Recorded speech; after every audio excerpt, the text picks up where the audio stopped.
Bienvenidos al estudio del Zohar, el libro del esplendor. Veníamos viendo cuando Jacob, después de vencer al ángel, se reencuentra con su hermano. Y cómo cada uno toma caminos distintos. Jacob hacia la elevación espiritual, mientras que Esab persigue los deseos del cuerpo. Y es por esto mismo que Jacob recibe todas las bendiciones. Ahora el Zohar nos dice: Y Jacob viajó a Sucot y se construyó una casa e hizo chozas para su ganado. Por eso el nombre del lugar se llama Sucot. Rabí Hillá discurrió sobre el versículo: Si el Eterno no edifica la casa, si el Eterno no guarda la ciudad, del Salmo 127. Dijo: Cuando el Santo bendito sea resolvió crear el mundo, produjo de la lámpara primordial de centelleo un núcleo que fulguró en medio de la oscuridad y permaneció en lo alto, mientras la oscuridad bajó. Fulguró a lo largo de 100 sendas y caminos, algunos estrechos y algunos anchos, hasta que estuvo hecha la casa del mundo. Esta casa forma el centro del universo y tiene muchas puertas y vestíbulos en todos sus lados, moradas sagradas y exaltadas, donde los pájaros celestiales construyen sus nidos, cada uno según su especie. De en medio sale un ancho árbol, con ramas potentes y abundancia de fruto que provee alimento para todos, que se levanta a las nubes del cielo y se pierde de vista entre 3 rocas, que son Keter, Jokma y Biná, de donde vuelve a emerger, de modo que está a la vez arriba y abajo de ellas. De este árbol se irriga la casa. En esta casa se hallan acumulados muchos tesoros preciosos y ocultos, no descubiertos. Así se construyó y completó la casa. Ese árbol, visible durante el día, está oculto en la noche, mientras que la casa se manifiesta en la noche y está oculta en el día.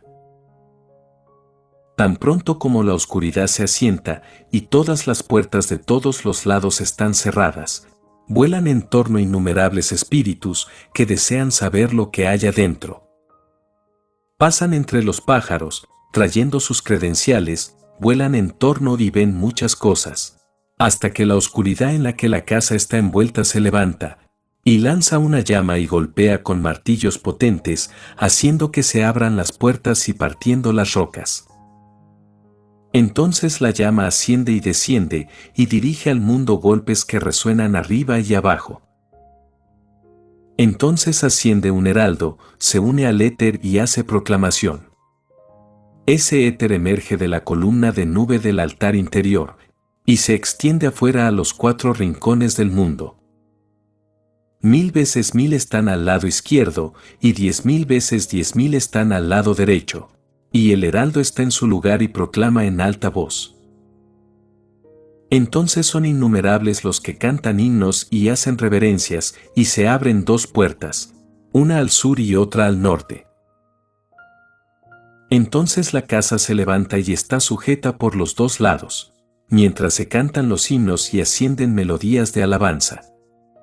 Entonces algunos entran silenciosamente mientras la casa está alumbrada a cada lado con 6 luces, brillantes y resplandecientes, y desde allí salen 6 ríos de bálsamo de los cuales reciben agua todos los animales del campo, como se dice. Ellos dan de beber a cada animal del campo, los asnos salvajes calman su sed. Salmo 104:2. Así continúan cantando alabanzas hasta que irrumpe el día. Al amanecer, las estrellas, las constelaciones y sus ejércitos, todas comienzan a cantar cantos de alabanza e himnos, como leemos: cuando las estrellas de la mañana cantan juntas y todos los hijos de Dios estallan en alegría. Job 38:7. Observad ahora las palabras: si el Eterno no construye la casa, trabajan en vano aquellos que la construyen. Esta es una referencia al Rey Altísimo que constantemente construye la casa y la perfecciona, pero solamente cuando de abajo asciende el culto en forma de vida. Entonces, de nuevo las palabras: si el Eterno no guarda la ciudad, el vigía vigila en vano. Esto se refiere al tiempo cuando la oscuridad de la noche se asienta allí, y compañías merodean de un lugar al otro en el mundo, y las puertas están cerradas y la ciudad está guardada en todos los lados, de modo que los no circuncisos y los impuros no pueden acercársele. Así está dicho, porque en adelante no vendrán más a ti los no circuncisos y los impuros. Isaías 52:1. Pues el Santo bendito sea un día los eliminará del mundo. Entonces, ¿quién es el no circunciso y quién es el impuro? Ambos son uno, el mismo que sedujo a Adán y su mujer para que lo siguieran y así traer muerte al mundo, es decir, la serpiente. También continuará contaminando esta casa hasta que el Santo bendito sea lo hará desaparecer del mundo. De ahí las palabras, si el Eterno no guarda la ciudad.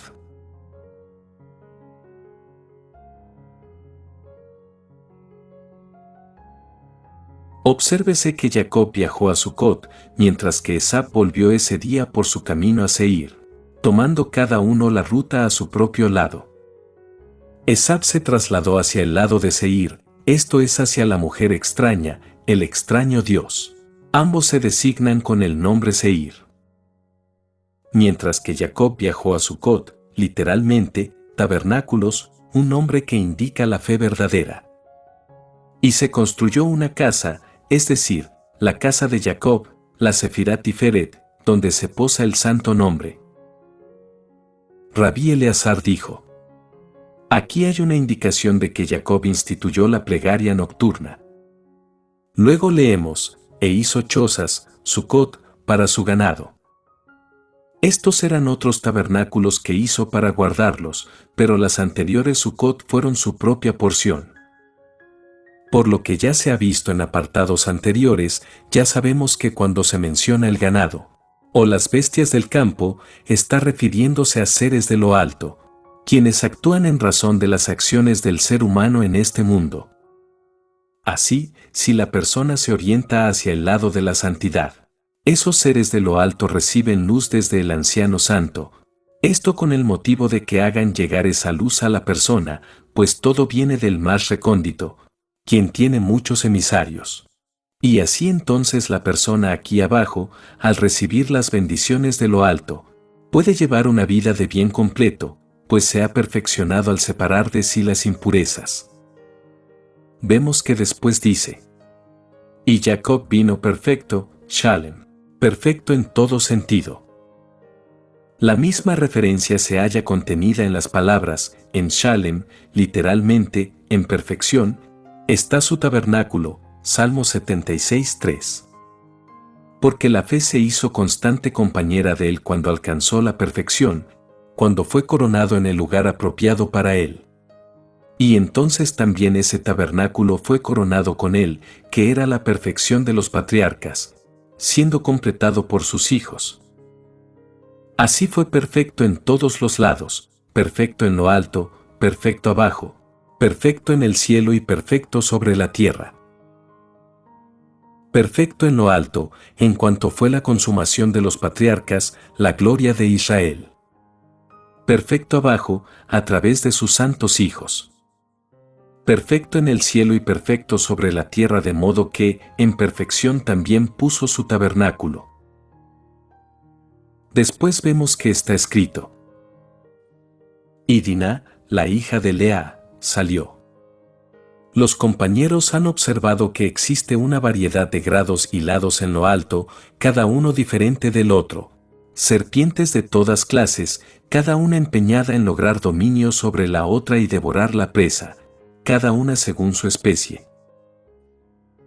Del lado del espíritu impuro salen ramificándose muchos grados, y cada uno de ellos está a la espera de traer acusaciones contra otro. De ahí que está escrito: no ararás con un buey y un asno juntos, Deuteronomio 22:10, tanto más que cuando estos están juntos traen acusaciones contra la humanidad. No arar con ellos juntos quiere decir que en la labor de tus manos y de cuerpo no hagas que ellos dominen.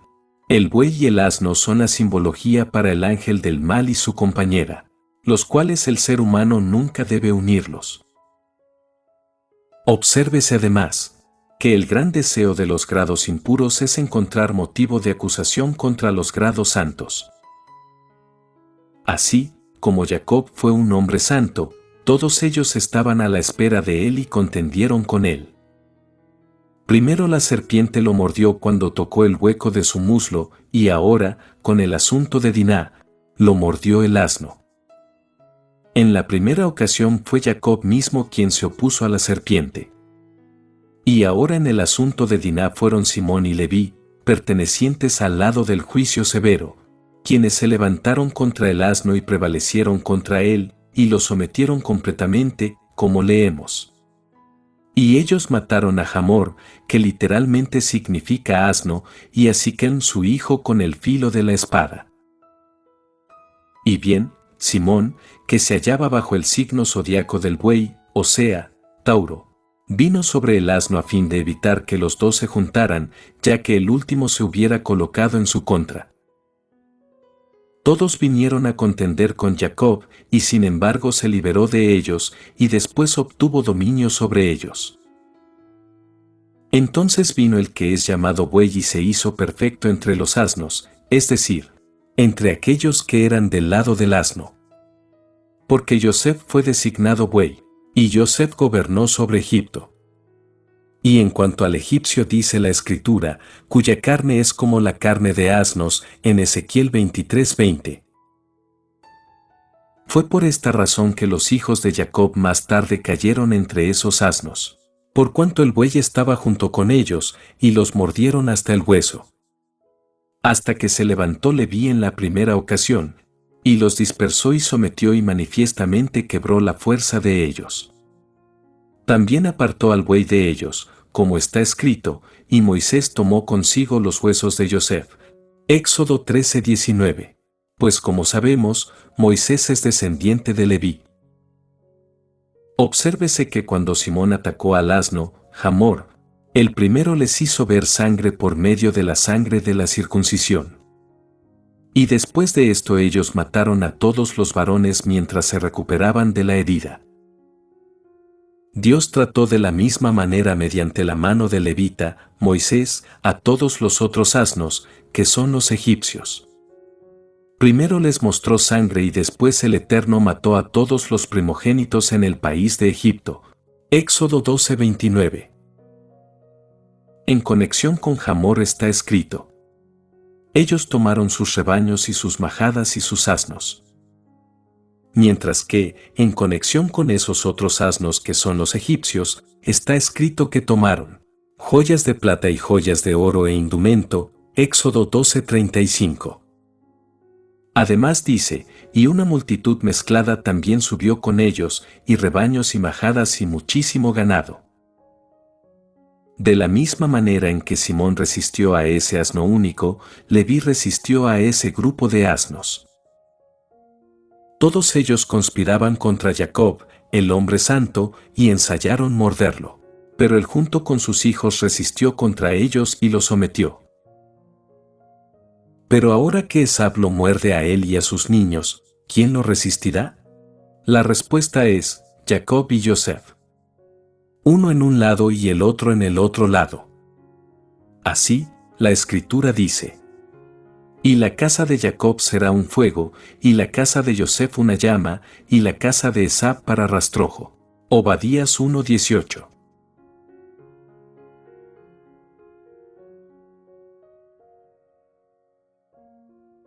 Acerca de Simón y Leví se dice luego: y ellos viajaron, y un terror de Dios estaba sobre las ciudades que había alrededor de ellos.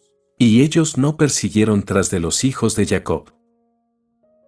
Rabí Yossi dijo: todos ellos vinieron juntos. Pero cuando comenzaron a tomar sus armas se apoderó de ellos un temor, y los dejaron solos. De ahí que diga, ellos no persiguieron tras de los hijos de Jacob. Del verso que dice: aparta los dioses extraños, estos eran las vasijas de plata y oro que ellos habían tomado de Siquem, y en las que estaban grabadas figuras de sus dioses. Por ello Rabí Yehudá dijo, sus ídolos mismos estaban hechos de plata y oro. Jacob los escondió allí para que sus hijos no emplearan el lado de la idolatría, pues está prohibido a un hombre sacar de ella algún beneficio. Ven y mira. Cierta vez que Rabí Yehudá y Rabí Hizquía estaban caminando juntos por la ruta, el último dijo: Está escrito, y él tomó la corona de Malcam de su cabeza, y su peso era 1 talento de oro. Y había en ella piedras preciosas y fue colocada sobre la cabeza de David. Segundo libro de Samuel 12:30. Y bien, se nos ha enseñado que Milcom, la abominación de los amonitas, como está escrito en Reyes 1:11-5, es el mismo que Malcam en este versículo. Entonces, ¿cómo se permitió colocar esta corona sobre la cabeza de David? Y además, ¿por qué se llama abominación, mientras que de otros ídolos se habla como de dioses de los pueblos, o dioses extraños, y expresiones parecidas? Rabí Yehudá respondió: en verdad, también a otros ídolos se los llama abominaciones, como leemos. Y habéis visto sus cosas abominables y sus ídolos, Deuteronomio 29:16. En lo que se refiere a la identificación de Malcam con Milcom, esa es ciertamente correcta. Sin embargo, David fue capaz de llevar la corona de Malcam porque Itaí, el hitita, antes de que fuese prosélito la rompió, es decir, desfiguró la imagen que había sobre ella, y así hizo que fuera permitida su uso y la colocó sobre la cabeza de David. El ídolo de los amonitas era una serpiente profundamente grabada en esa corona, y por esta razón se la llamó abominación. Rabí Isaac dijo que la orden, aparta los dioses extraños, se refiere a las otras mujeres que trajeron sobre sí todos sus adornos. De ahí que está escrito: y dieron a Jacob todos los dioses extraños, es decir, de esas mujeres. Y Jacob los escondió de modo que su gente no extrajera beneficio alguno del lado de la idolatría. Obsérvese la completa devoción de Jacob al Todopoderoso, como lo demuestran estas palabras suyas: y levantémonos y ascendamos a Betel, y yo haré allí un altar al Santo bendito sea, que me respondió en el día de mi desdicha, y estuvo conmigo en el camino que seguí. De estas últimas palabras aprendemos que corresponde al hombre alabar al Santo bendito sea él y darle a él gracias por todo milagro o toda bondad que le mostró. Obsérvese que primero Jacob dijo: levantémonos y ascendamos a Betel, asociando de este modo así sus hijos. Pero luego dice: y yo haré allí un altar. No dice nosotros haremos. La razón fue que esta tarea recaía solamente en él, porque fue Jacob quien había pasado por todas esas tribulaciones del tiempo que huyó de su hermano, mientras que sus hijos nacieron después. De ahí que no los asoció con él. Rabí Eleazar dijo: de aquí aprendemos que aquel a quien se le otorgó un milagro, debe él mismo ofrendar el agradecimiento. Exactamente como aquel que ha comido un alimento, ha de decir gracias y no uno que no comió.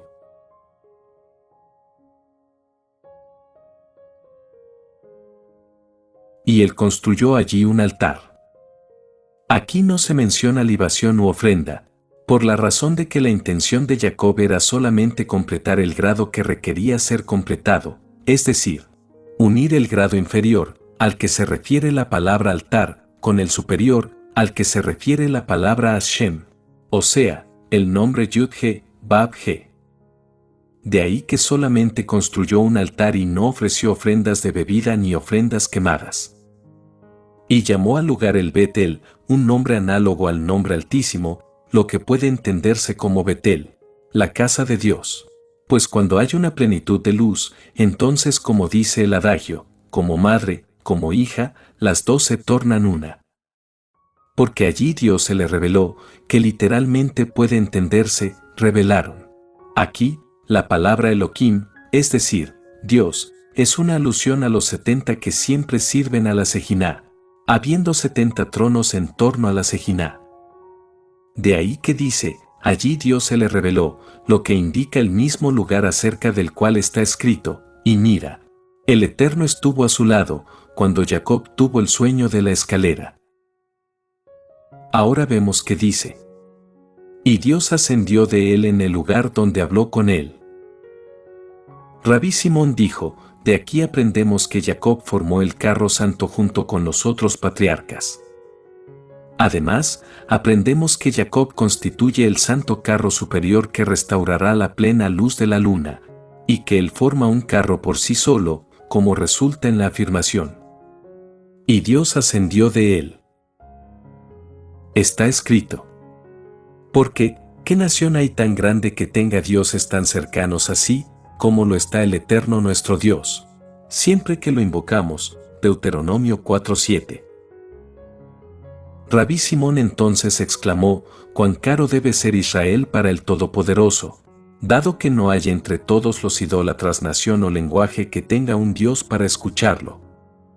Mientras que el Santo bendito sea, está pronto para recibir las plegarias y súplicas de Israel en su hora de necesidad, para escuchar sus plegarias en mérito a su grado. Vemos que está dicho: y Dios dijo: tu nombre no se llamará más Jacob, sino que tu nombre será Israel, y llamó su nombre Israel. El sujeto de y llamó es la Sejiná, como en la expresión y llamó a Moisés, mientras que el nombre Dios, antes en la misma sentencia, se refiere al grado más alto. Se le dio el nombre Israel en virtud de que había logrado la perfección, y así por su nombre fue elevado a un grado más alto y hecho perfecto este nombre.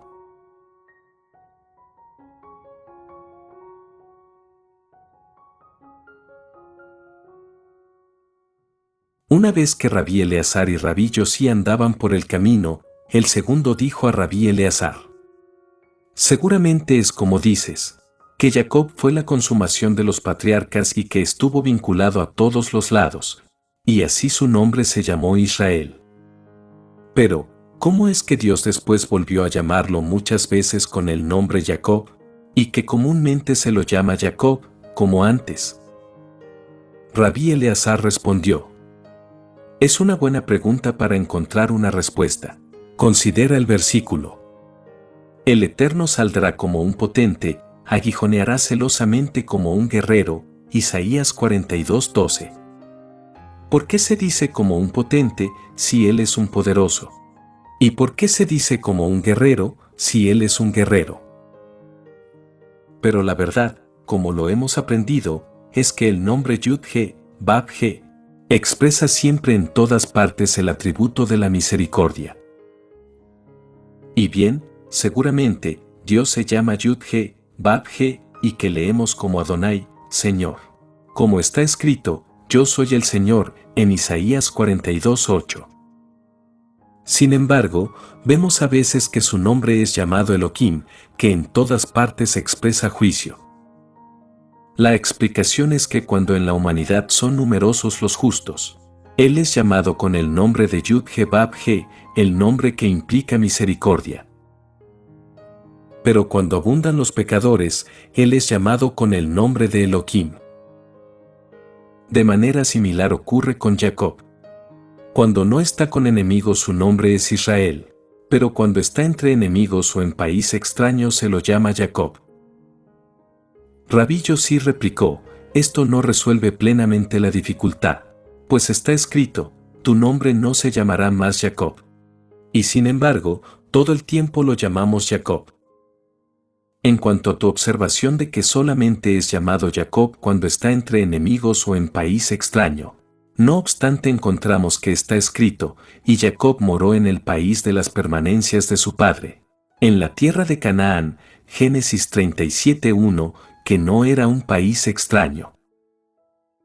Rabí Eleazar respondió: exactamente como los nombres Hashem y Elohim indican grados diferentes, así los nombres Jacob e Israel indican grados diferentes. Y en cuanto a las palabras, tu nombre no se llamará más Jacob, ellas significan meramente que Jacob no sería su nombre fijo. Rabí Yosí dijo: si es así, ¿cómo es que el nombre de Abraham se volvió fijo, después que Hashem hubo dicho: ni tu nombre será más llamado Abraham, sino que tu nombre será Abraham? Rabí Eleazar respondió: es porque está escrito: pero tu nombre será. utilizando el verbo Behayá, que además son las mismas letras del tetragrama, por lo tanto indica que será siempre. Mientras que aquí, en lo que estamos analizando respecto del nombre Jacob e Israel, está escrito: sino que Israel será tu nombre, donde se hace uso del verbo yihie, que indica por lo menos en una ocasión, si no más frecuentemente. Pero cuando su posteridad fue coronada con sacerdotes, coanín y levitas, y fue elevada a grados altos, se lo invistió con el nombre Israel a perpetuidad.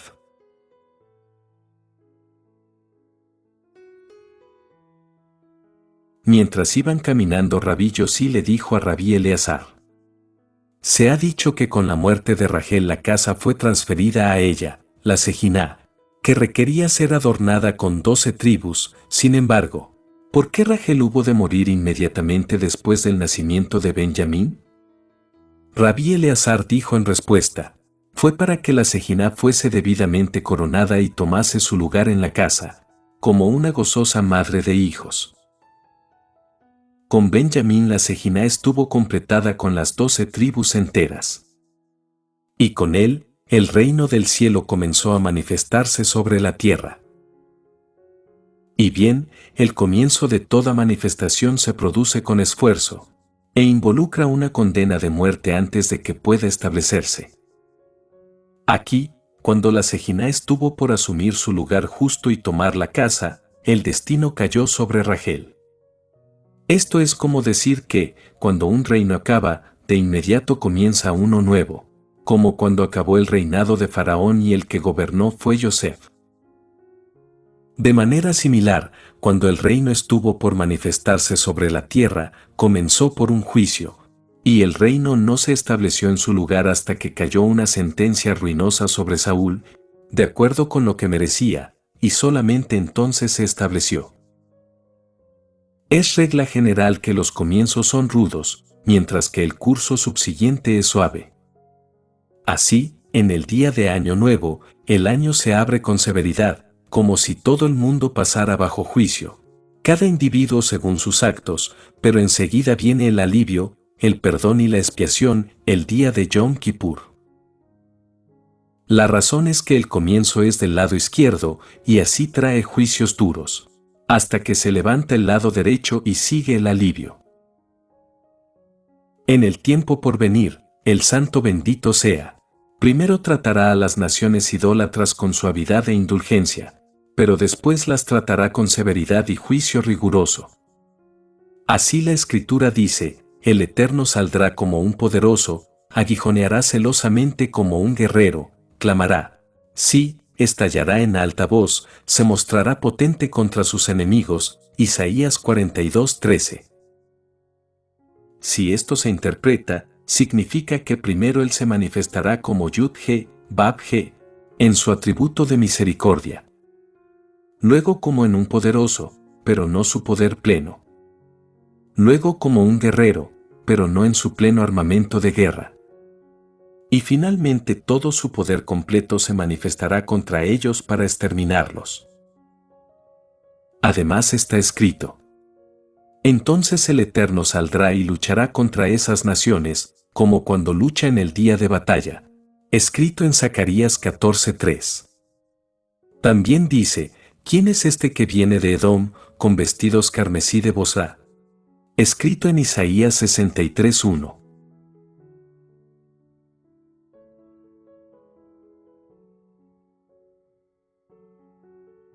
El Zohar menciona ahora lo siguiente: y aconteció, cuando el alma de ella partía, porque ella moría, que llamó su nombre Benoni, pero su padre lo llamó Benjamín.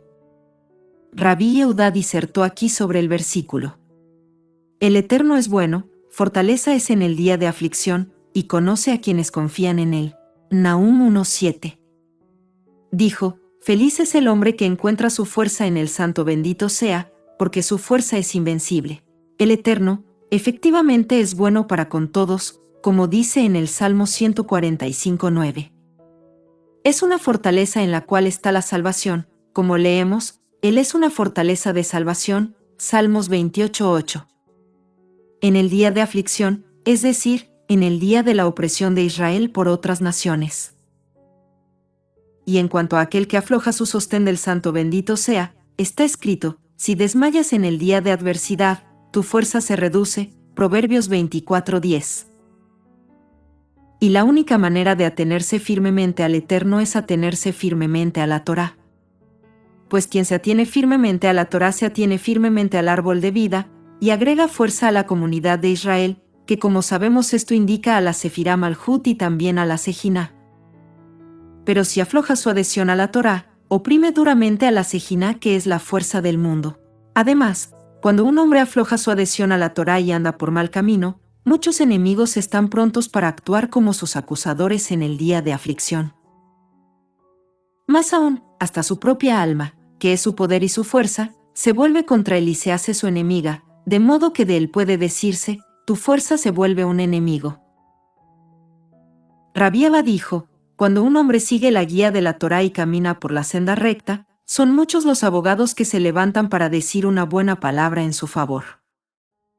Así, leemos, si hay junto a él un buen ángel, un defensor, uno entre 1000 ángeles acusadores para atestiguar la rectitud del hombre, entonces él, el santo bendito sea, se compadece de él y dice, líbralo del pozo, yo he hallado el rescate, escrito en Job 33:23. Rabí Abba dijo luego. Estos versículos presentan una dificultad.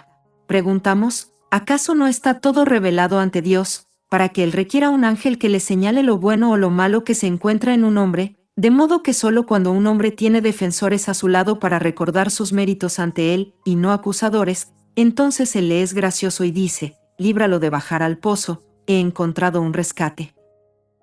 Pero el lenguaje del texto, si se lo considera apropiadamente, contiene la respuesta. Pues habría sido suficiente con decir, si hubiere en favor de él un ángel. ¿Quién, entonces, es el defensor, uno entre 1000? Es uno de los ángeles designados para seguir al hombre a su lado izquierdo. Hay 1000 así, como está dicho, 1000 pueden caer a tu lado, y 10.000 a tu mano derecha, Salmo 91:7. Y bien, uno entre 1000 es una designación para el mal instigador, el cual es la figura sobresaliente de los 1000 a la izquierda, porque es el que asciende a lo alto y obtiene autorización. De ahí que si un hombre anda por el camino de la verdad, el mal instigador se vuelve su sirviente, de acuerdo con las palabras, mejor es aquel que es de condición modesta y tiene un sirviente, Proverbios 12:9. Entonces asciende a lo alto y se vuelve el abogado del hombre, alegando por sus méritos ante el santo bendito sea, a lo cual él dice, líbralo de bajar al pozo. Sin embargo, el mal instigador no vuelve con las manos vacías, pues otro hombre es entregado a su poder, uno cuyos pecados ya comprobó, y este es un rescate para el anterior.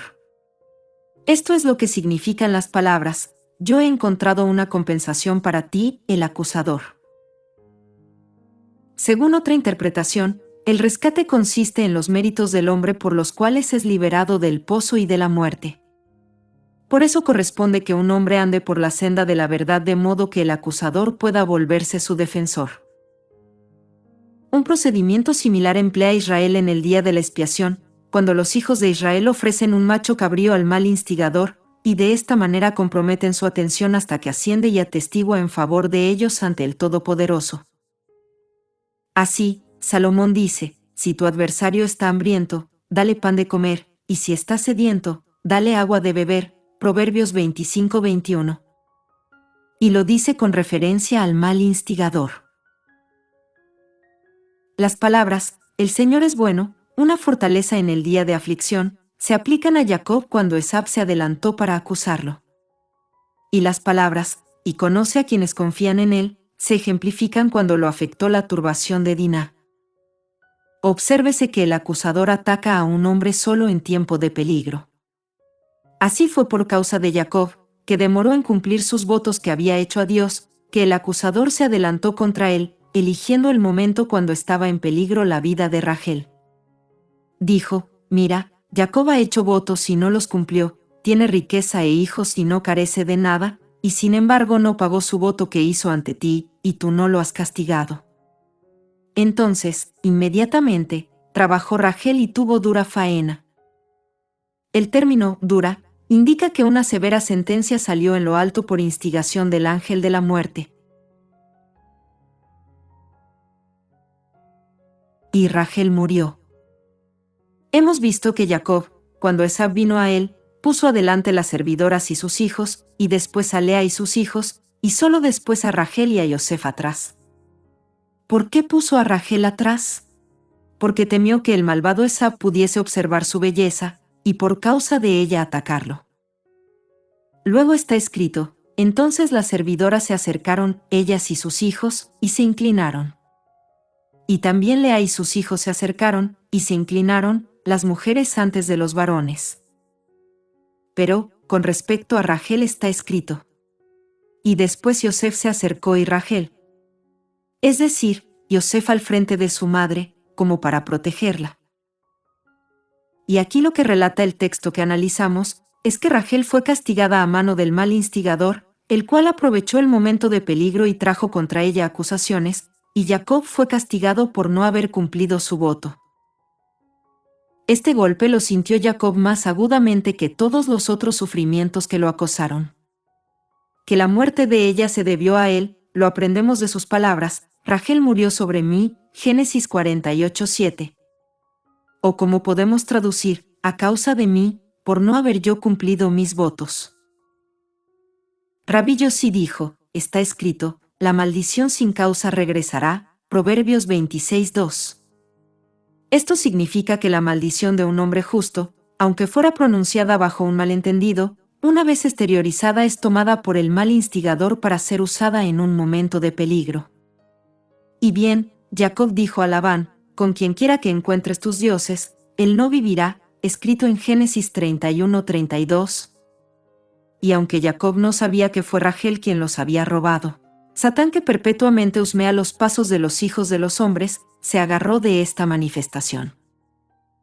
De ahí que se nos enseñe que un hombre nunca ha de abrir su boca ante el Satán, pues este último seguramente tomará su expresión y la empleará para traer acusaciones en lo alto y abajo. Tanto más si es la expresión de un hombre justo o sabio. Estas fueron, pues, las verdaderas causas de la muerte de Rachel. Y aconteció, cuando su alma partió, pues ella murió. Rabbi Abba dijo, ¿qué necesidad hay de decir que ella murió, después de que se ha dicho que su alma partió? El objeto es poner en claro que su alma no volvió de nuevo a su cuerpo, como a veces ocurre con alguna gente. Así leemos en otros lugares, y su espíritu retornó a él. También leemos, y el corazón de ellos partió, Génesis 42:28. O también, mi alma partió, en Cantar de los Cantares 5:6. También en el verso, hasta que no quedó resuello en él. Pero cuando el alma de Rachel salió, no volvió más, y así ella murió. Durante el arduo trabajo de parto, antes de que su alma partiera, vemos que dice: y ella llamó su nombre Benoni, que significa el hijo de mi aflicción, y esto fue con referencia al fallo pronunciado contra ella. Pero Jacob lo hizo dar un rodeo y lo ligó a la derecha, dándole el nombre Benjamín, que significa hijo de la mano derecha. Tal que el occidente, del cual Benjamín era simbólico, necesitaba ser vinculado con la derecha. Así, aunque fue Benoni, derivado del lado del castigo, fue también Benjamín, el hijo de la derecha, del mismo modo que la madre estaba vinculada con la derecha y fue sepultada junto al camino. La muerte de Rachel y el lugar de su sepultura se hallan registrados, pero no se halla registrada la muerte de Lea. Así es, aunque las matriarcas tienen un simbolismo conjunto, que se explicó en otra parte. Vemos que después dice: y Jacob erigió una columna sobre el sepulcro de ella. Rabbi Yossi dijo, lo hizo para que el lugar de la sepultura de ella nunca se olvidara, hasta el día en que el Santo bendito sea levante a los muertos para la vida.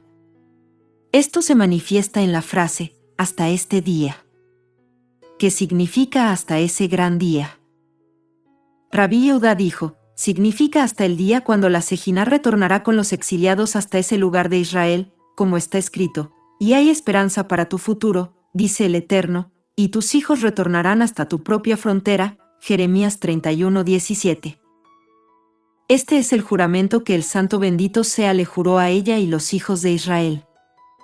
Cuando retornen del exilio, habrán de pararse junto a la tumba de Rachel y llorarán allí, como ella lloró por el exilio de Israel.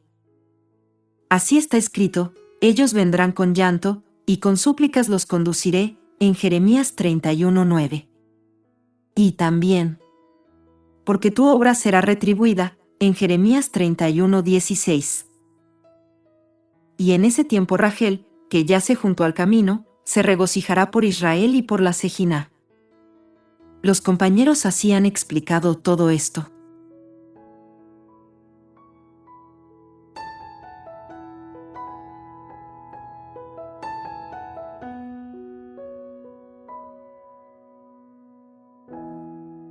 Ahora pasamos a otro tema. El Zohar explica. Y aconteció, mientras Israel residió en ese país, que Rubén fue y se acostó con Bilhá, concubina de su padre, e Israel oyó de ello. Eran pues 12 los hijos de Jacob. Rabí Eleazar dijo: el término residió indica que Lea y Rachel habían muerto en este tiempo, y la casa fue tomada por la nueva dueña, la Sejina. A pesar de las palabras del texto, no hemos de suponer que Rubén realmente se acostó con Bilhá. La verdad es que durante las vidas de Lea y Rachel, la Sejina revoloteó sobre ellas. Y ahora que ellas habían muerto, la Sejina nunca partió de la casa, sino que hizo allí su morada, es decir, en la tienda de Bilhá. Y no se habría encontrado allí si Jacob no hubiera formado una nueva unión de varón y mujer. Pero Rubén, en su disgusto al ver que Bilhá estaba ocupando el lugar de su madre, vino y desarregló el hecho. Pero como la Sejina permaneció en él, está escrito, y él se acostó con Bilhá. Rabí Yossi dijo que Rubén se acostó para dormir en ese lecho, mostrando así falta de respeto a la Sejina. Rubén no fue excluido de la lista de las tribus, y así la escritura relata después en ese mismo verso, que los hijos de Jacob eran 12, comenzando con Rubén, el primogénito de Jacob, con lo que fue colocado a la cabeza de las tribus. Rabí Yehudá expuso el versículo. Porque los caminos del Eterno son rectos, y los justos andan por ellos, pero los transgresores tropiezan, Oseas 14:10. Todos los caminos de los rectos son verdaderos, pero los hombres no saben y no consideran lo que los mantiene con vida. De ahí, los justos andan por ellos, porque ellos conocen los caminos de Dios y se dedican a la Torá. Pues quien se dedica a la Torá conoce esos caminos y los sigue sin apartarse ni a la derecha ni a la izquierda. Pero los transgresores tropiezan, es decir, los pecadores, pues ni trabajan en la Torá ni consideran los caminos del Todopoderoso, y no conocen por cuál camino andan. Y como no piensan y no estudian la Torá, tropiezan en sus caminos en este mundo y en el mundo por venir. Y bien, el alma de uno que ha trabajado en el estudio de la Torá, al abandonar este mundo, asciende por las sendas y los caminos de la Torá, sendas y caminos que le son familiares. Quienes conocen los caminos y las sendas de la Torá en este mundo, siguen por ellos en el otro mundo cuando abandonan este mundo. Pero aquellos que no estudian la Torá en este mundo y no conocen sus caminos y sendas, cuando abandonan este mundo no saben cómo seguir por esos caminos y sendas, y de ahí que tropiezan. Así siguen por otros caminos, y no por los de la Torá, y les llegan muchos castigos. De quien se dedica a la Torá, por otra parte, está escrito: cuando caminares, te guiarán. Cuando te acostares, vigilarán por ti. Y cuando despiertes, hablarán contigo. Proverbios 6:22. Cuando te acostares, es decir, en el sepulcro, la Torá velará por ti contra el juicio en el otro mundo. Y cuando despiertes, es decir, cuando el Santo bendito sea despertará los espíritus y almas, de modo de traer la vida a los muertos, ella hablará contigo, la Torá hablará en defensa del cuerpo. De modo que los cuerpos que trabajaron para guardar la Torá, como corresponde, se levantarán. Serán estos los primeros en levantarse y de los cuales está escrito: y muchos de los que duermen en el polvo de la tierra despertarán, algunos para vida eterna, escrito en el libro del profeta Daniel 12:2. Por la razón de que ellos se ocupaban con la vida eterna que es la Torá. Además, todos los cuerpos de los que se han ocupado con la Torá se irán preservados, y la Torá los protegerá, dado que el Santo bendito sea levantará un viento de todos los 4 rincones del mundo. Un viento especialmente preparado para traer a la vida a todos aquellos que han trabajado en la Torá, de modo que vivan por siempre. Cabe preguntar aquí, ¿qué hay de los muertos que fueron revividos por la invocación del profeta? Como vemos escrito en Ezequiel 37:9, ven de los 4 vientos, o aliento. Y que aún no sobreviven, sino que murieron una segunda vez. La respuesta es que en ese tiempo, aunque el viento estuviera compuesto de todos los 4 vientos, no bajó para darles vida permanente, sino solo para demostrar el modo en el cual el Santo bendito sea traerá un día a los muertos a vida, o sea, por un viento formado de esta manera. Así, los que entonces revivieron, volvieron a convertirse en huesos, pues su resurrección solo tenía el significado de una prueba al mundo de que Hashem un día levantará a los muertos a la vida. Así, aún podemos creer que en el tiempo apropiado los justos renacerán a una vida eterna, pues la Torá misma apoyará a cada uno de los que se han ocupado con el estudio de la Torá, enunciando sus méritos ante el Todopoderoso. Rabí Simón dijo: todas las palabras de la Torá, y toda la doctrina de la Torá a las que un hombre dedica su mente en este mundo, están siempre ante el Todopoderoso. Y en ese tiempo la Torá contará cómo el hombre se dedicó a la Torá en este mundo. Y así tales hombres se levantarán para una vida eterna, como ya dijimos. Así, los caminos del Eterno son rectos, y los justos andan por ellos, pero los transgresores tropiezan en ellos. En relación con esto, Rabí Hillá citó: pero Elí era muy viejo, y oía hablar de todo lo que sus hijos hacían para con todo Israel, y cómo se acostaban con mujeres que se reunían a la entrada de la tienda de reunión, escrito en Samuel 1:2-22. Rabí Hillá dijo: ¿hemos de creer que los sacerdotes del Eterno realmente hicieron tal cosa? ¿Y cuáles, en realidad, fueron sus pecados como los registra la Escritura? Meramente que ellos trataron desdeñosamente la ofrenda del Eterno, en que la costumbre de los sacerdotes con el pueblo fue que, cuando un hombre ofrecía sacrificio, antes de que humeara la grasa, venía el sirviente del sacerdote y le decía al hombre que sacrificaba: da carne para asar al sacerdote, y me la darás a mí ahora, y si no la tomaré por la fuerza. En realidad, solo tomaban las porciones que pertenecían a los sacerdotes. Y solo porque trataban con ligereza las ofrendas se los castigó. Pero vemos que la Escritura dice que ellos se acuestan con las mujeres que se reúnen a la puerta de la tienda de reunión. Seguramente no habrían cometido pecado tan grave, y en lugar tan sagrado, sin que todo Israel se levantara y los matara.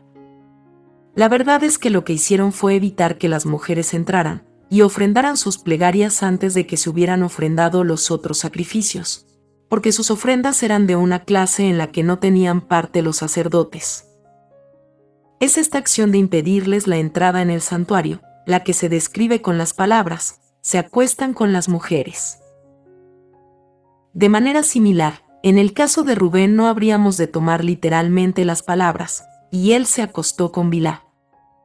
Lo que hizo fue evitar que ella realizara su deber conyugal para su padre, y con este propósito desarregló el hecho de su padre. Más aún, lo hizo en presencia de la Sejiná, porque la Sejiná está siempre presente cuando se realiza una relación marital como un deber religioso.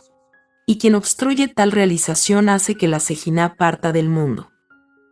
Así la Escritura dice: por cuanto subiste al lecho de tu padre, entonces subiendo profanaste mi tálamo, escrito en Génesis 49:4. De ahí que está escrito que Rubén fue y se acostó con Bilhá, la concubina de su padre, e Israel oyó de ello, pues los hijos de Jacob eran 12. Es decir, todos fueron incluidos en el número y su mérito de ningún modo fue disminuido. Rabí Eleazar preguntó: ¿por qué en este versículo encontramos primero el nombre Israel y luego el nombre Jacob? La razón de ello puede presentarse así. Rubén pensó, mi padre tuvo la intención de erigir 12 tribus y no más, y sin embargo, ahora está por engendrar más hijos. Entonces desea descalificarnos y reemplazarnos con otros, preguntó.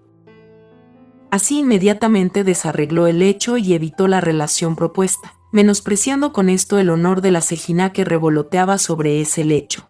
De ahí que primero está escrito, Israel oyó, porque fue con este nombre que se lo exaltó de entre los 12 ocultos, que son los 12 ríos puros del Altísimo. Y de ahí que luego dice, y los hijos de Jacob eran 12, refiriéndose a las 12 tribus con las que fue adornada la Sejiná, y que la Torá enumeró como antes, lo que implica que todas eran santas, y todas consideradas por la Sejiná como dignas de mirar la santidad del amo de ellas. Pues si Rubén realmente hubiera cometido el acto mencionado, no se lo habría incluido en el número de las tribus.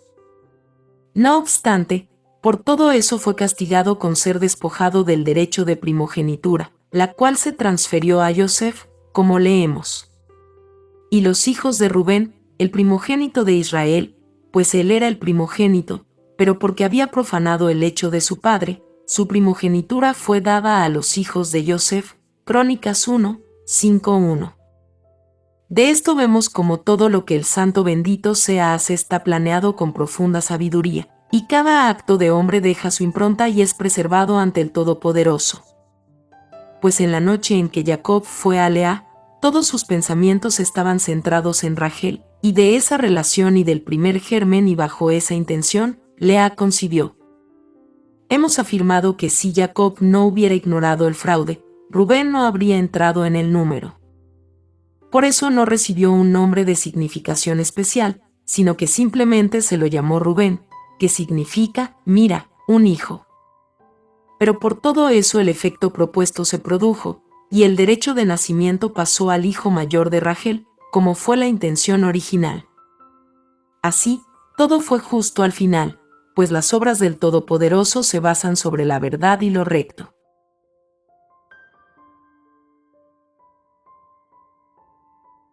Un día Rabí Hizquía encontró a Rabí Yossi cocinando un plato que chorreaba grasa sobre el fuego, levantando una nube de humo. Entonces pensó, si las columnas de humo que otrora acostumbraban a ascender a la punta del altar, hubiesen continuado ascendiendo como este humo, no habría descendido sobre el mundo la ira, e Israel no habría sido desterrado de su país. Rabí Yossi comenzó entonces un discurso sobre el versículo. ¿Quién es esta que viene del desierto como pilares de humo, perfumada con mirras e incienso, con todos los polvos del mercader? Cantar de los Cantares 3:6. Dijo, cuando Israel permanecía en el desierto, la Sejiná iba delante suyo, como está escrito, y el Eterno iba delante de ellos durante el día en una columna de nube, para conducirlos por el camino, y de noche en una columna de fuego, para darles luz. Éxodo 13:22. Ellos, por su parte, iban tras su guía, por lo que está escrito, así dijo el Eterno, yo te recuerdo el amor de tu juventud, el afecto de tus esponsales, y como me seguiste en el desierto, Jeremías 2:2. La Sejiná estaba acompañada de todas las nubes de gloria, y cuando se detenía, los israelitas detenían su marcha. Y toda vez que la nube era quitada de sobre la tienda, los hijos de Israel marchaban, como se dice en Números 9:17. Y cuando la Sejiná ascendía, también la nube ascendía a lo alto, de modo que todos los hombres miraban y preguntaban, ¿qué es eso que viene del desierto como columna de humo? Pues la nube de la Sejiná tenía aspecto de humo, porque el fuego que Abraham y su hijo Isaac encendieran se le adhirió, y nunca la abandonó, y en razón de eso fue que ella ascendía como nube y como humo. Y por todo ello estaba perfumada, o como también podemos traducir, atada con mirra e incienso, es decir, con la nube de Abraham a la derecha y con la nube de Isaac a la izquierda. Las palabras, con todos los polvos del mercader, aluden a Jacob, o según otra explicación a Yosef, cuyo féretro acompañó a los israelitas en el desierto, y la designación con la palabra que significa mercar, o hacedor de cuentos o de chismes, se le dio porque trajo a su padre malos informes de sus hermanos. O también porque así como el vendedor de especias guarda sus hierbas y condimentos en paquetes atados, así Yosef, mediante una acción, cumplió la Torá entera, pues todos los preceptos de la Torá se hallan ligados a la preservación del Santo Pacto en su integridad. Así fue que la Sejiná fue asociada con Abraham, Isaac y Jacob, junto con Yosef, dado que los dos últimos son en esencia uno, siendo cada uno la imagen del otro, como se indica en las palabras. Estos son la descendencia de Jacob, Yosef, escrito en Génesis 37:2. Cuando los israelitas residían en su país y traían ofrendas, todos ellos procuraron acercarse al Santo bendito sea en la manera debida. Cuando la obra de sacrificio estaba concluida y el humo del altar ascendía en columna derecha, ellos sabían que había encendido la lámpara que deseaban encender, y así todos los rostros brillaban y todas las lámparas estaban encendidas. Es decir, los rostros y lámparas de la Sefirot. Pero desde la destrucción del templo no pasa un día sin la visita de la ira y la cólera, como está dicho, y Dios está indignado todos los días, Salmos 7:12. Y la alegría partió de lo alto y de abajo, e Israel fue al exilio y está sometido a otros dioses. Y las palabras de la Escritura que dicen, y allí servirás a otros dioses, Deuteronomio 28:64, se han cumplido. ¿Por qué todo esto? Porque no serviste al Eterno tu Dios, con júbilo y con alegría del corazón, a causa de la abundancia de las cosas. Por eso servirás a tu enemigo, en carencia de todas las cosas, Deuteronomio 28:47. Es y así será, hasta que el Santo bendito se levante y redima a los hijos de Israel de entre las naciones, como leemos, entonces el Eterno hará tornar tu cautiverio, y se compadecerá de ti y volverá a recogerte de en medio de todos los pueblos, a donde te hubiere esparcido el Eterno tu Dios. Si alguno de los tuyos que están diseminados se hallara en las partes exteriores del cielo, desde allí el Eterno tu Dios te reunirá. Deuteronomio 33. Enseguida, el texto dice: y estas son las generaciones de Esaf, el mismo es Edom. La Escritura enumera los hijos de Esaf solo después de haber registrado la muerte de Isaac, mientras que los hijos de Jacob fueron enumerados mucho antes. La razón de esta diferencia es esta. Esaf no tenía ni parte ni heredad ni lugar ni suerte en Isaac, solo tenían todo esto Jacob y sus hijos.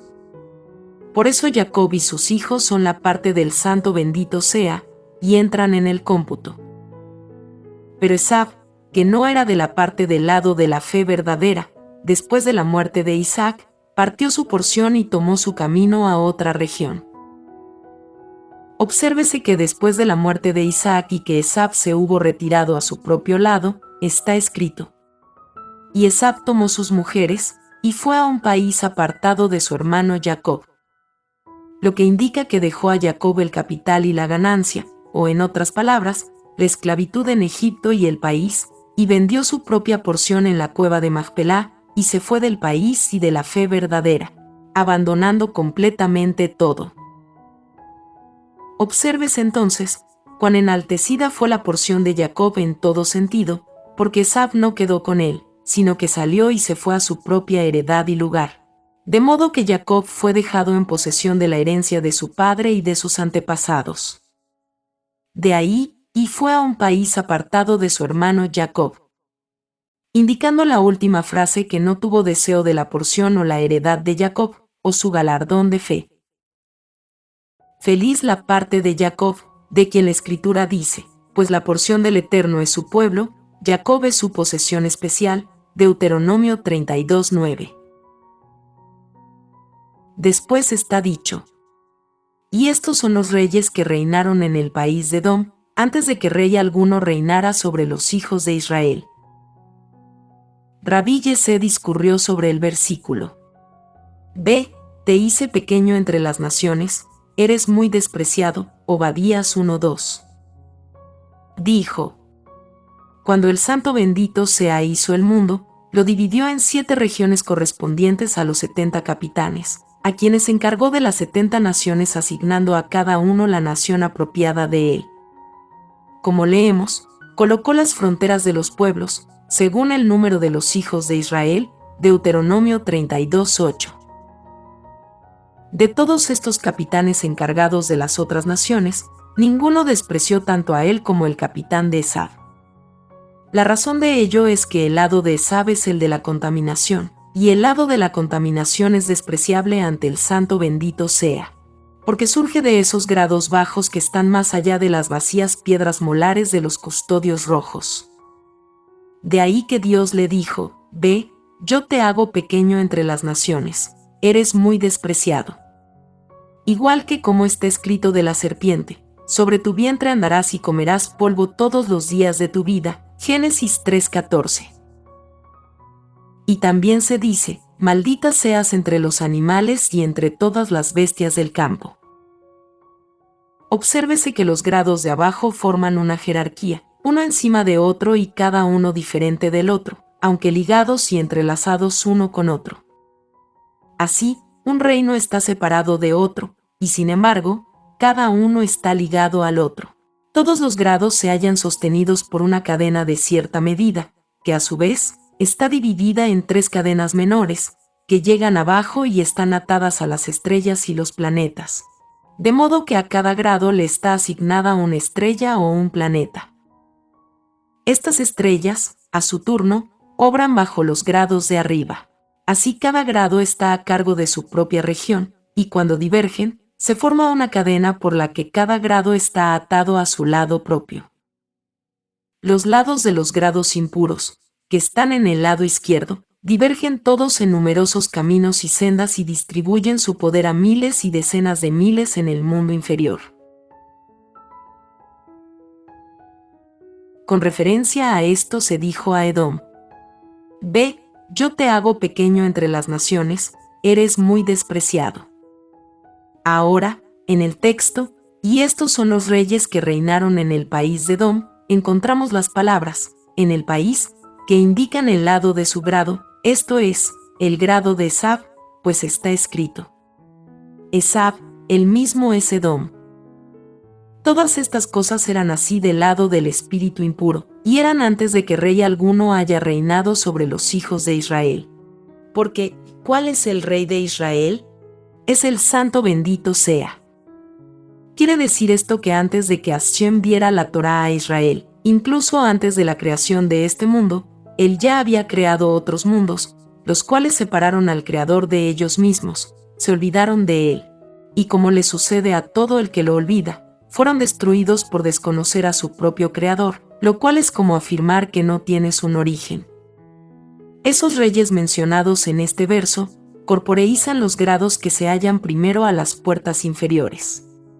Fue esto lo que tuvo en cuenta Jacob cuando dijo: que mi Señor, te ruego pase delante de su siervo, en Génesis 33:14. Pues los grados de Esab fueron los primeros en obtener una entrada. Así, ellos reinaron antes de que hubiera algún rey sobre Israel, porque aún no había llegado el tiempo para que el reino del cielo entrara en poder y se ligara con los hijos de Israel. Cuando lo hizo, comenzó con la menor de las tribus, que era Benjamín, como se dice. Allí está Benjamín, el más joven, gobernándolas, Salmo 68:28. Y con él empezó el reino a avanzar. Después de eso el reino vino a su propio lugar y se estableció para no ser desplazado nunca. Rabí Hillá discurrió sobre los versículos. Pero ahora oye, oh Jacob, mi siervo, e Israel a quien he escogido. Así dice el Eterno, hacedor tuyo, y el que te formó desde el seno materno, el cual siempre te ayudaba: no temas, siervo mío, Jacob, mi servidor, y tú Yesurún, a quien he escogido. Esto se encuentra en Isaías 44:1. Observa cómo el Santo bendito sea, ha prometido a Israel en muchos lugares hacerlo digno del mundo por venir, como él no ha elegido para su parte ningún otro pueblo o lengua, sino solamente a Israel. Fue con este propósito que él le dio la Torá de verdad, por medio de la cual pudiese vivir virtuosamente y aprender los caminos del Santo bendito sea. de modo que los hijos de Israel pudiesen heredar el país santo. Pues quien es considerado digno de la tierra santa, tiene una porción en el mundo por venir. Así la Escritura dice, y tu pueblo, todos ellos serán justos, heredarán la tierra para siempre. Isaías 60:21. Y bien, en los versículos arriba citados se mencionan 3 grados, primero Jacob, luego Israel, y finalmente Yesurún. Jacob e Israel ya fueron explicados.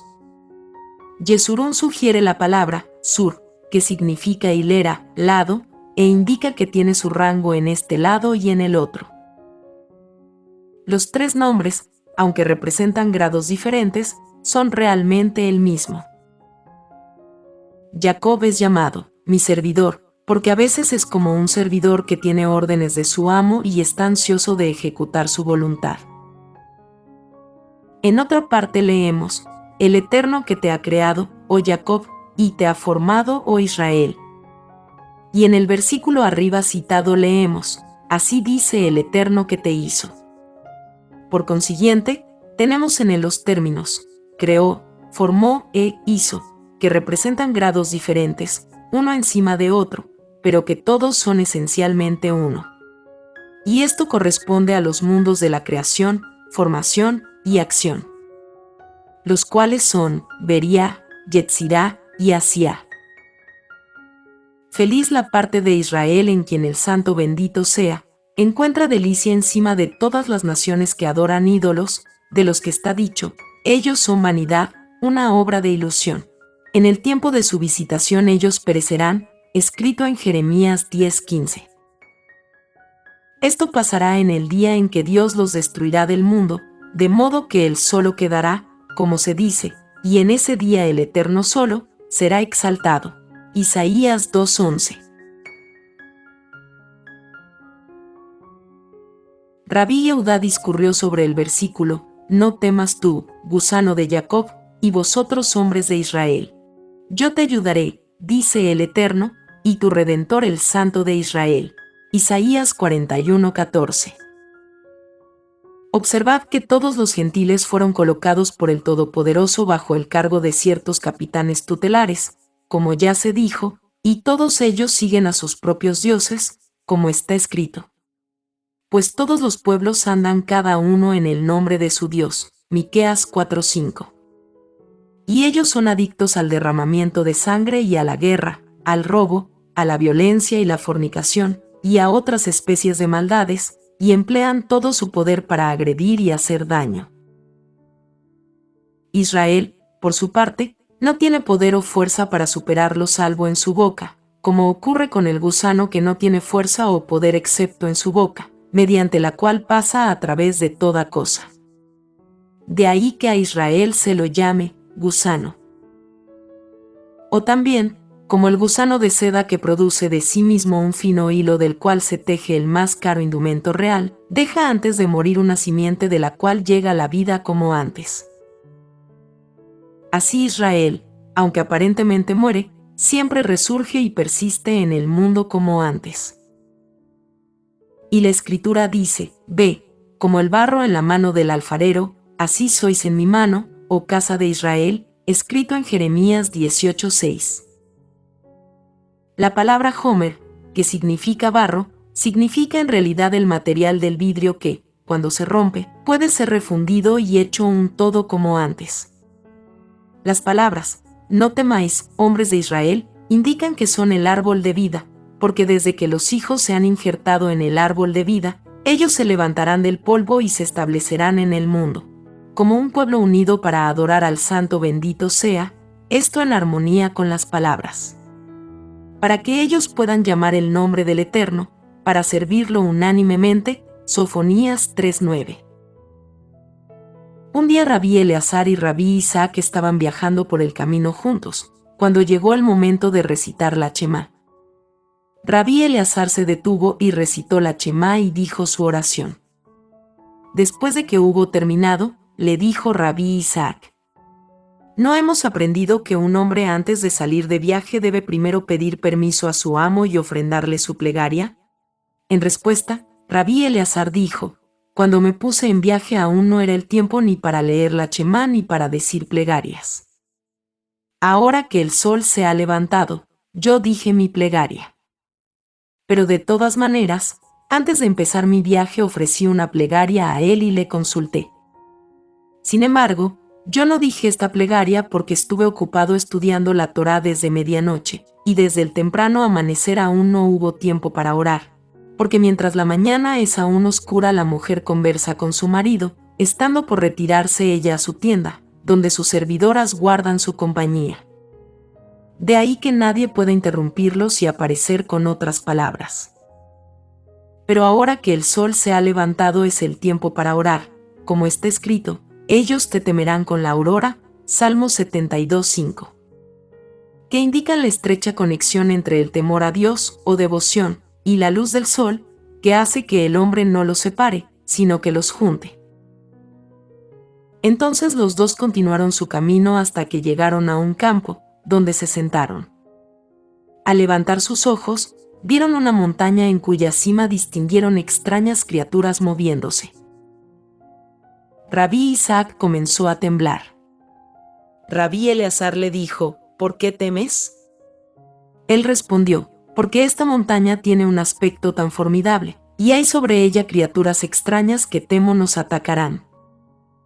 Entonces Rabí Eleazar le dijo, quien está temeroso de sus pecados tiene motivo para temer.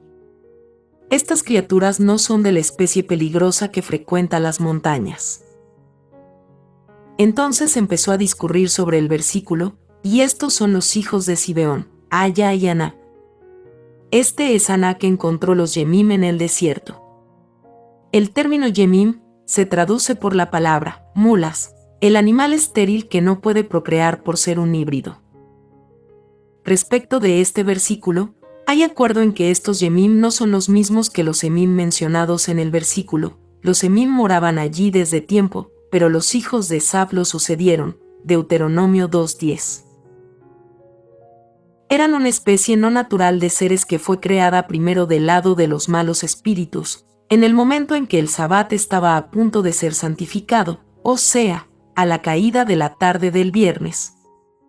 Y permanecieron insustanciales e incorpóreos, porque ni el sexto día ni aun el séptimo quisieron tenerlos. Pero cuando Caín fue arrojado de la superficie de la tierra, y moró en el país de Nod, se difundieron desde su lado y se volvieron corpóreos, pero no por largo tiempo. Por eso se les llama Yamim, que literalmente significa días, pues se escribe de la misma manera que Yemim, pero sin una letra Yud, lo cual hace referencia al hecho de que se aparecen ocasionalmente a los hombres en cuanto frecuentan las montañas, y por un momento en el día asumen figura corporal, pero enseguida la vuelven a perder. Aná los encontró y ellos le enseñaron a traer bastardos al mundo. Porque Aná mismo fue un bastardo, el producto de una relación incestuosa entre Zibeón y su propia madre, y esto ocurrió a través del lado del espíritu impuro que se liga a él. Estos y muchos otros seres monstruosos de muchas variedades, derivan de ese lado y merodean en el desierto donde se los puede ver, como que el desierto es un lugar desolado y por eso es guarida propicia para ellos. Por todo esto, quien anda por los caminos del Santo bendito sea, y lo teme a él, no tiene motivo para temerlos a ellos. Ambos continuaron y ascendieron a la montaña. Rabí Isaac preguntó, ¿en todas las montañas desiertas se encuentran seres como estos? Rabí Eleazar contestó, así es, pero de todos los que se ocupan de la Torá, está escrito. El Eterno te guardará de todo mal, Él guardará tu alma. El Eterno cuidará tu salir y tu regresar, desde ahora y por siempre. Salmos 121:7. Rabí Eleazar habló después sobre el versículo. Aleluya, alabad al Eterno. Agradeceré al Eterno de todo mi corazón, en el consejo de los justos y en la congregación. Salmos 111:1.